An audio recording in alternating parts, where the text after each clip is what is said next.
Hey guys, welcome back to the channel. Got a new Cardfight Vanguard video for you guys today, and today's going to be a long one. So as you guys know, we had a new episode of the anime yesterday, and we had one 2 weeks ago. I didn't cover the one 2 weeks ago because there was no card fight. It was all storyline, all set up.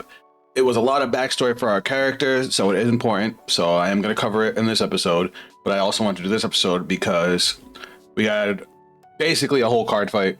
I'm pretty sure it's the last turn that didn't get shown. And if you guys have seen my other Vanguard streams and videos, you'll know that Levidras was my favorite of the destined ones, and to see him getting some insane support, I couldn't wait to talk about this episode. So if you guys enjoy this type of content, drop a like on the video, subscribe if you're new to the channel. Let's jump in and let's start this long ass breakdown. So starting off with episode 10.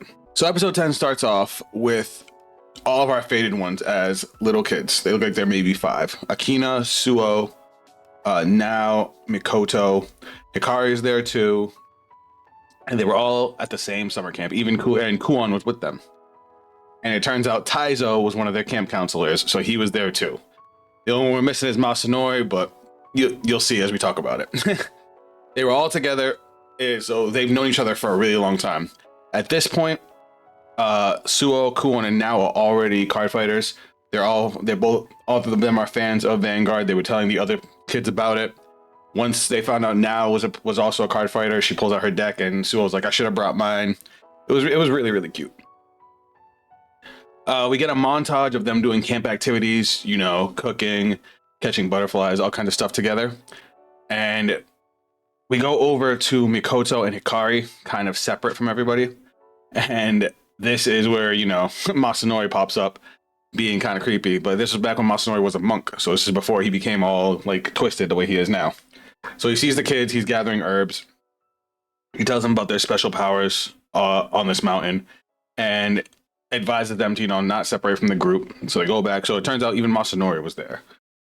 And the thing about this mountain that they're on, where they're doing at the summer camp, is also where the ruins were. So this is where we find out about Hikari's accident. It turns out Taizo's here because his family runs the camp, and he wants, you know, kind of work his way through. You know how Taizo is. He wants to earn everything that he gets. Hikari goes to rejoin the group, and she starts hearing a voice calling to her, and she ends up wandering off. Mind you, she's the youngest. She's maybe like 4, if that, here. And you see her kind of wander off to where this voice goes, and you see her walk into the ruins.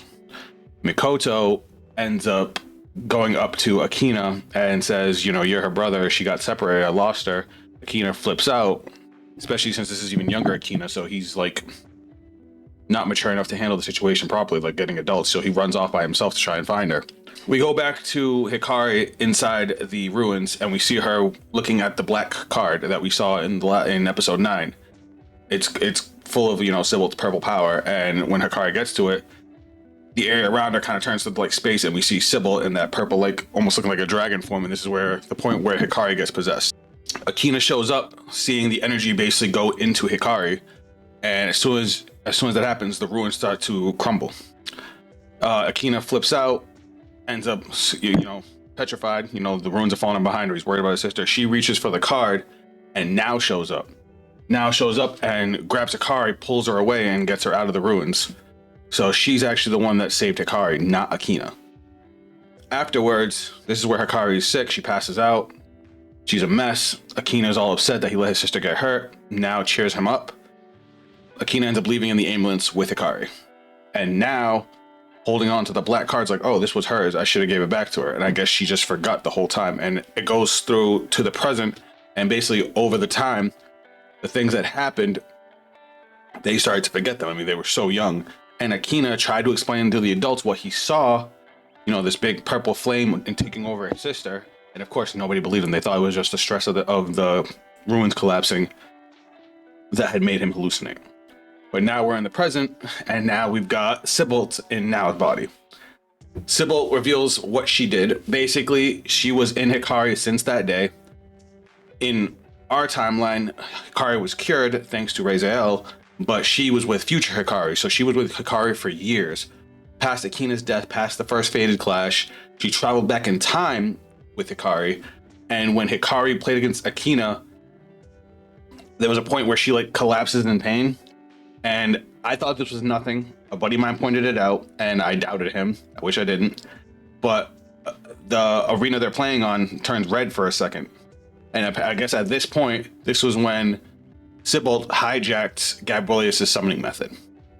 So yeah, so this is when it all got put in motion, all thanks to future Hikari. Now that Sybil is in Nao's body, she talks a little bit of smack to Akina, and Akina gets pissed. She's like, "Don't talk to me in Nao's voice."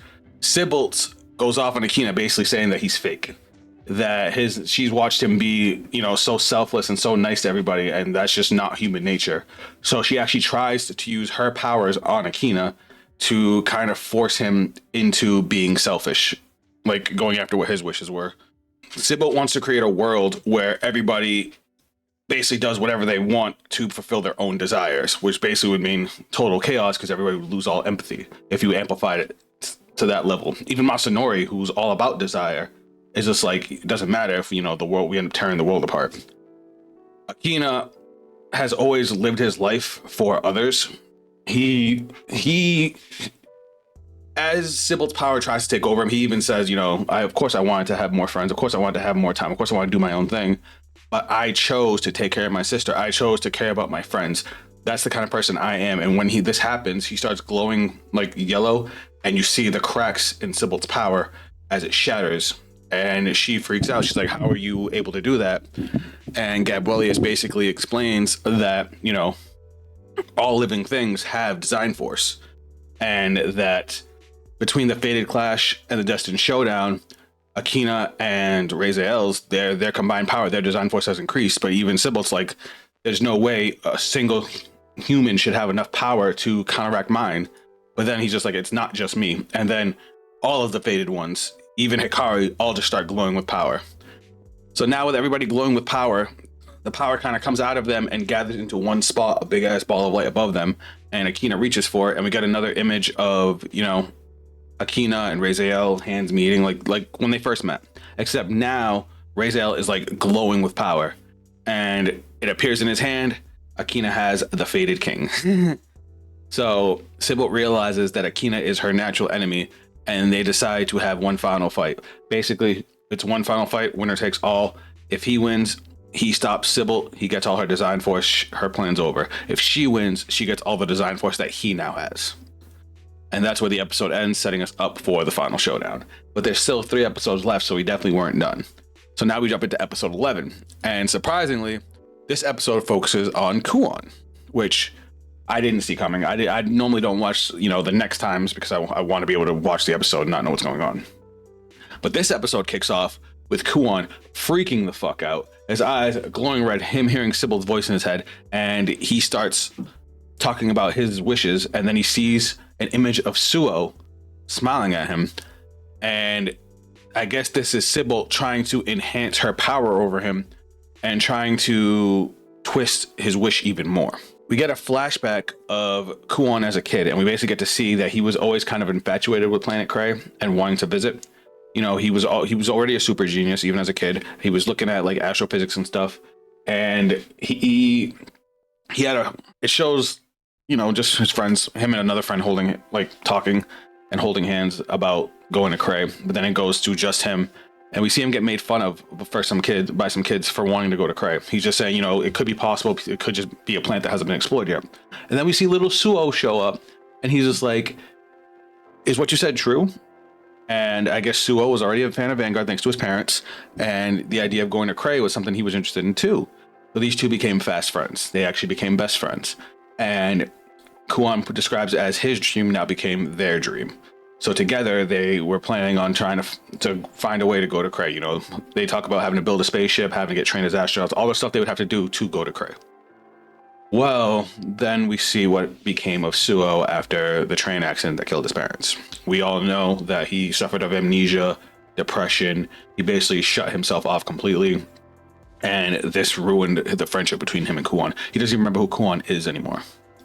So Kuon basically realized that he was alone, but he wasn't ready to give up on his dream and Suo's dream. So he ends up persevering. And as he gets older, he learns more. And he eventually realizes that to go to Cray would take more time than he has, more time than a human life has. And at this point, he's ready to give up, but he's wishing for a way to be able to still go.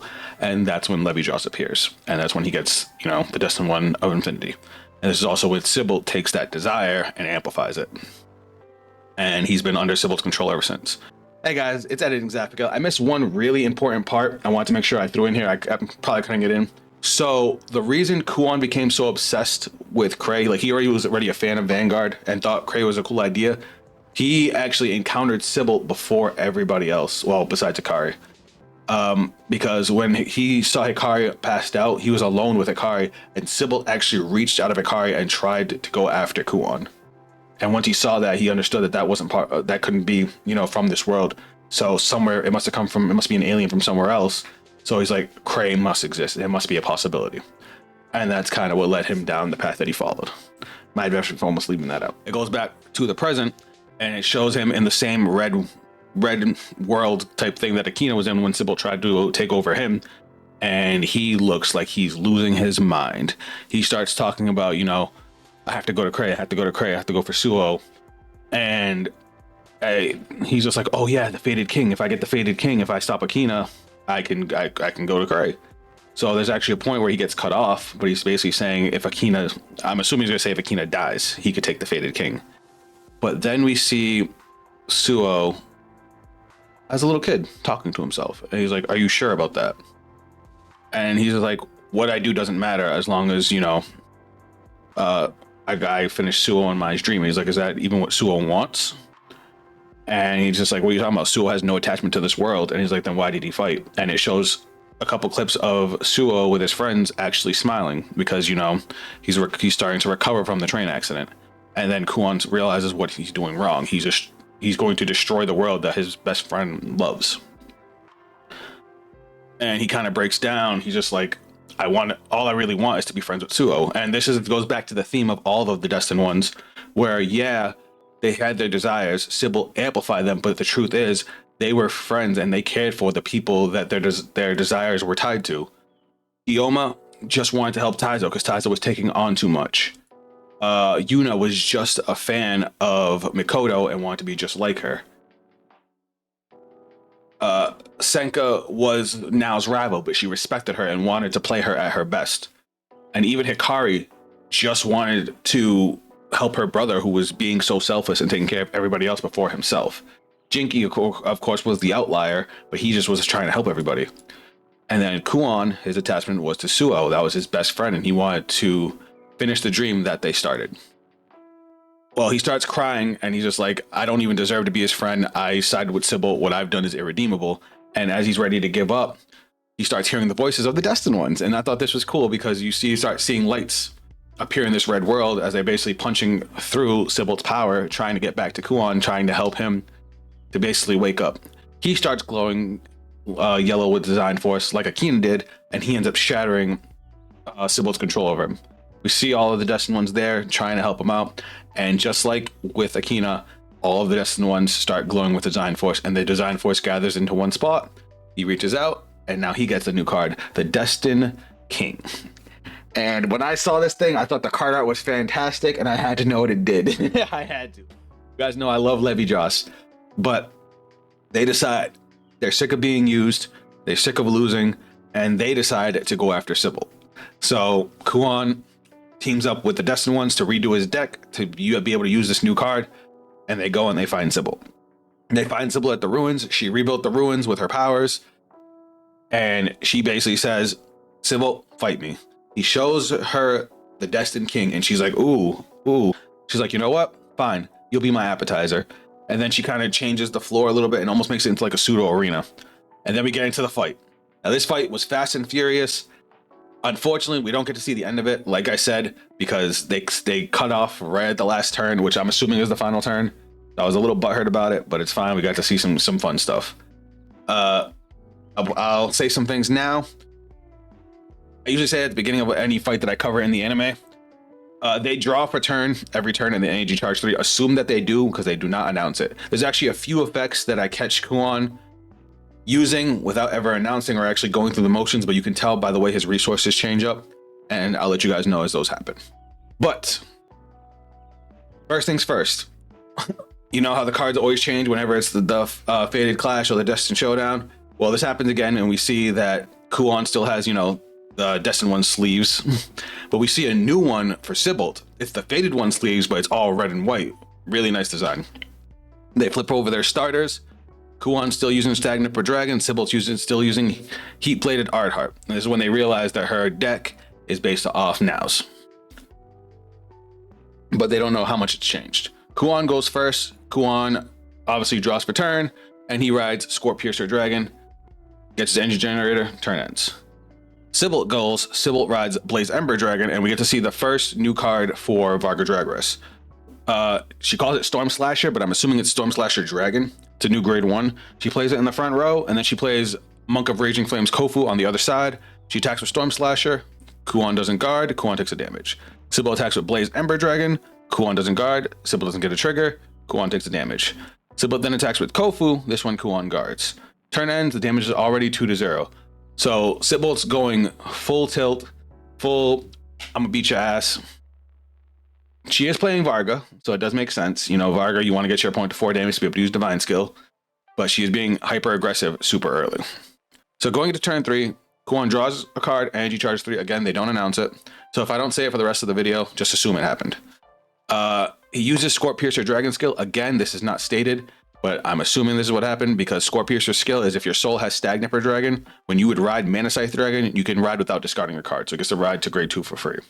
He rides Mana Scythe Dragon. He calls Knight of Illusionary Silence Clarence and Full Knowledge Foxhole behind his Vanguard. He then attacks Sybilt with Mana Scythe. Sybilt doesn't guard. He doesn't get a trigger. Sybilt takes 1 damage. Kuon then attacks with Clarence. This one Sybilt guards. Now we're going into turn 4. Sybilt rides Boulder Axe Dragon and uses Blaze Ember's skill. Blaze Ember's skill lets you call it to the rear guard and then soul charge 1. She then moves her Kofu back and calls another Boulder Axe Dragon in front of it. She then attacks with Storm Slasher. Kuon doesn't guard, takes a damage. She then attacks with Boulder Axe Dragon. This one Kuon guards as with just the Vanguard. You know, 1 trigger is an over trigger to pass, so he guards with that. Sybilt doesn't get a trigger on her drive check, but then she attacks with Boulder Axe, and this one Kuon also guards. At this point, Sybilt talks a little bit of smack because Kuon burned up a lot of his cards, both calling rear guards and guarding. So he's down to like 2 cards in hand, but he's going into his turn 3, or in our case, turn 5, and this is where things start getting fun. The damage, though, is 3-1 with Sybilt pretty convincingly in the lead. Turn 5. Kuon rides Destined One of Infinity Levidras. Kuon uses Mana Scythe Dragon's skill. Auto when this unit is ruled upon by a grade 3 card with Levidras in its card name. Energy Blast 3. Look at the top 5 cards of your deck. Choose up to 1 grade 3 list card from among them. Reveal it. Put it into your hand. Shuffle your deck. Kuon adds a new card, Barbalator, from the top 5. I'm assuming it has a longer name, but that's all they tell us throughout the whole episode. And then Kuon uses Levidras's skill.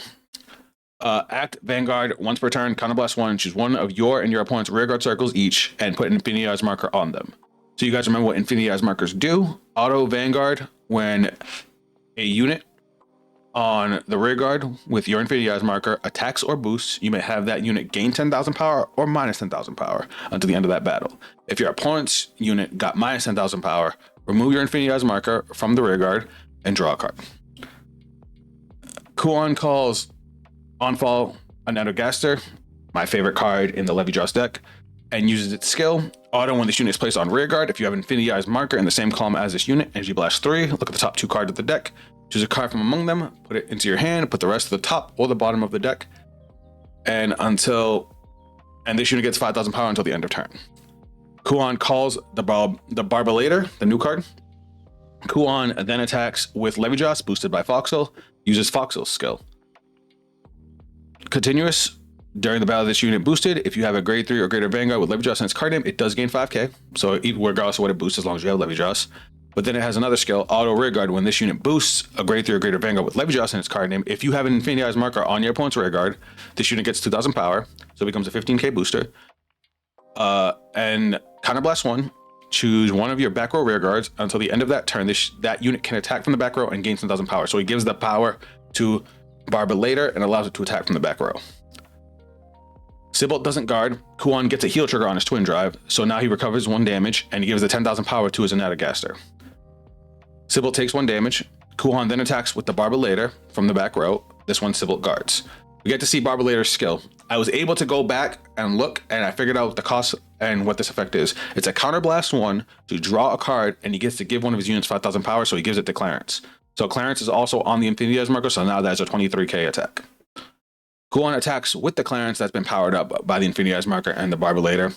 Sybil guards, and she intercepts. She guards with a draw trigger and intercepts with her Boulder Axe. The reason she didn't mind doing that is because she has a Vanguard Boulder Axe. Once she rides grade 3, it's going to call itself out, which is what she planned on doing. So she was clearing the way to not waste that skill. So this was a play that, again, didn't get announced, but I definitely caught it. After the attack, Kuon uses Clarence skill. Clarence skill is at the end of the battle, this unit attacked or boosted. If you have Infinity Eyes marker in the same column as this unit and you did not countercharge this turn, put this unit to the soul and countercharge 1. The reason I figured out that he had used this is because Clarence ends up off of his field literally right after this. It shows his field going into Sybil's turn and Clarence is already gone. The only way that would happen is if he had used Clarence skill. And that's why I figured out how Barbalator's skill is, because he counterblasted 1 for Levidras. The only way he'd be able to countercharge is if he counterblasted again. So because he still has 1 damage face down. So it all ends up making sense. But anyway, after the countercharge, he attacks with an Adagaster. Sybil doesn't guard, takes 1 damage, turns over. The damage is now 2 to 3, and Kuon's in the lead. That heal trigger is huge, especially against a Varga Dragras deck. But now turn 6, Sybil rides Faded One of Unparalleled, Varga Dragras. Everybody kind of freaks out a little bit because the deck has Varga Dragras in it, even though that's Now's card. Sybil uses Boulder Axe's skill. So when Boulder Axe is rode upon by a grade 3 with Varga in its card name, you call it to rearguard. She calls it out and then uses the energy generator to Energy Blast 7 and draw an extra card. And then she immediately moves to her battle phase. She attacks with Storm Slasher. Kuon guards and intercepts with a 5 cannon intercept. Sybil then attacks with the Boulder Axe, boosted by Kofu. This matters because of the way their skills interact. So Boulder Axe, auto rearguard. When this unit attacks a Vanguard, if you have a grade 3 or greater Vanguard with Varga in its card name, this unit gets 5,000 power until the end of that battle. And then you retire this unit and you draw a card. This effect is mandatory. You have to do it when it swings. And then Kofu's skill is continuous rearguard or guardian circle. If you have a grade 3 or greater Vanguard with Varga in its card name, this unit gets 5,000 power, 5,000 shield on both players' turns. So that's a huge 28k line. So Kuon decides to use his Infinity Eyes marker that is on Boulder Axe's circle. He reduces the power of the attack by 10k, so it's now an 18, and he guards it with 1 card, and he gets to draw a card, but he loses that Infinity Eyes marker.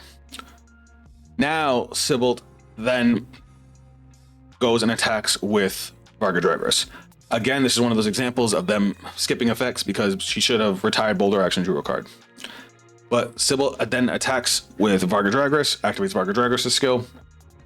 Auto Vanguard once per turn. When this unit attacks a Vanguard, Counterblast 1, retire all of your and your opponent's front row rearguards, and this unit gets 10,000 power till end of that battle. And then at the end of that battle, stand in this unit and it gets -2 drive until end of turn. And this is where we get to see Storm Slash's skill. Storm Slash has been on the field since turn 1, hasn't done anything. But basically, when it's retired by the effect of your Varga Dragras Vanguard, I'm assuming, you can call it to the back row rearguard at rest. So she gets to keep the card, and she ends up putting it behind her Vanguard. Doesn't boost anything, and it calls it. I don't know what the cost was. She didn't pay anything, unless it's like an Energy Blast 2, because she would have been at 9 energy. She Energy Blasted 7. She doesn't Soul Blast. She doesn't Counter Blast. So I'm assuming it's an Energy Blast 2 to call it back. We will know on Tuesday for that one, but it's okay. I don't think it's a great card, but there could be more behind it that I don't know. So she ends up retiring it. Kuon guards the first swing of the Vanguard. Sybil gets a drive check on her twin drive, gives it to Varga Dragras, restands Varga Dragras and swings. Kuon takes the second hit. Kuon goes 3 damage. The turn ends. The damage is 3/3. Varga doesn't get its divine skill, so Kuon's kind of feeling himself. Now, turn 7. This was my favorite part of the episode. So we get a little bit of a almost like a Yu-Gi-Oh reference where Kuon's just like Levidras, lend me your strength type thing. And he draws the top card of his deck and it's glowing, all bright and powerful. And it's the new Levidras. And we get one of the sexiest rides I've ever seen. The animation, they threw their whole animation budget into this part. The music changes, there's sparkles everywhere. And Kuon rides. Kuon Persona rides the Destined King of Infinity, Levidras Imperio. This thing looks amazing, and immediately he uses Imperial's skill, showing it off for us. By placing a Levidras from his hand to the soul, he gets to immediately put down 3 Infinity Eyes markers. There's a couple things I have to say about this skill. First off, it really depends if you have to use any Levidras or specifically OG Levidras. If you can use any Levidras, deck builds are going to be a lot of fun. If you have to use OG Levidras specifically, you're going to have to run a lot of Grade 3s. It's going to be weird. Because he did a Persona ride, I'm assuming that it counts as OG Levidras on the field. So that makes sense. And then the 3 Infinity Eyes markers he puts down, he puts 2 down on his side, 1 on his opponent's. Depending on the wording of that skill, that can open up the doors for a lot of skill-based play. Because A, you can put 3 on your side, you know, pump up all your attacks so you can try and put your opponent to sleep. Or you can put 2 on your opponent's side, so that way you have it set up to be able to, you know, reduce their attacks if you want to go defensive, and then 1 on your side. Like, I got to see the card, but I'm really, this is one of the skills I'm most excited to see on this Tuesday. Now, Levidras Imperial's second skill, for every copy of Levidras in the soul, Imperio gets 5,000 power. So he already has 2, that's another 10,000 power. And he gets to use Levidras's OG Divine skill. So I guess by having a Levidras in the soul, Imperial is able to copy the Divine skill of the original Levidras, which he then uses. If your opponent's Vanguard's grade 3 or greater, you can Soul Blast 1, choose 1 of each of your and your opponent's rear guards, and put an Infinity Eyes marker on each of them, and this unit gets 10 cannon crit. So he was able to put down 5 Infinity Eyes markers in 1 turn. Because of the way Vargo Dragorus works, I might have done it a little different, like as far as the placement of the circle of the Infinity Eyes markers, but I'm not knocking it. It was fire. Kuan then calls Pack Claw Hunter Huli and uses Huli's skill. Auto, when this unit is placed on rear guard, if you have an Infinity Eyes marker in the same column as this unit, counterblast 1, choose a grade 3 or less card from your drop, call it to rear guard. If you have 3 or more Infinity Eyes markers, this unit gets 10,000 power till end of turn, which obviously he does. He ends up calling on Adagastar from the drop, and then using Adagastar's skill to, again, Energy Blast 3, look at the top 2. He adds 1 to hand, and he top decks the other card. So the cool thing about an Adagastar is you can choose to either top deck the card or bottom deck the card. Doesn't matter. So obviously the second card was a trigger, so he left it on top. He then calls a second Adagastar from hand. Then he goes into his battle phase. Kuan attacks with Levidras Imperio, and Sybil uses a perfect guard. Now here, I'm going to say it because I do not announce it. He used Foxel's skill. Again, counterblast 1, choose 1 of your back row rear guards, 10k, can attack from the back row. Because he's going to attack with Barbalator again after this battle, but he doesn't announce that he uses Foxel's skill. So we have to imply it. Kuan gets a front trigger on his drive check, gives 10k to the front row, and then he also gets a draw trigger, giving it to his Adagastar that doesn't have Infinity Eyes marker on it. And then he also draws another card. He then attacks with Barbalator from the back row, attacking Sybil. This one Sybil guards.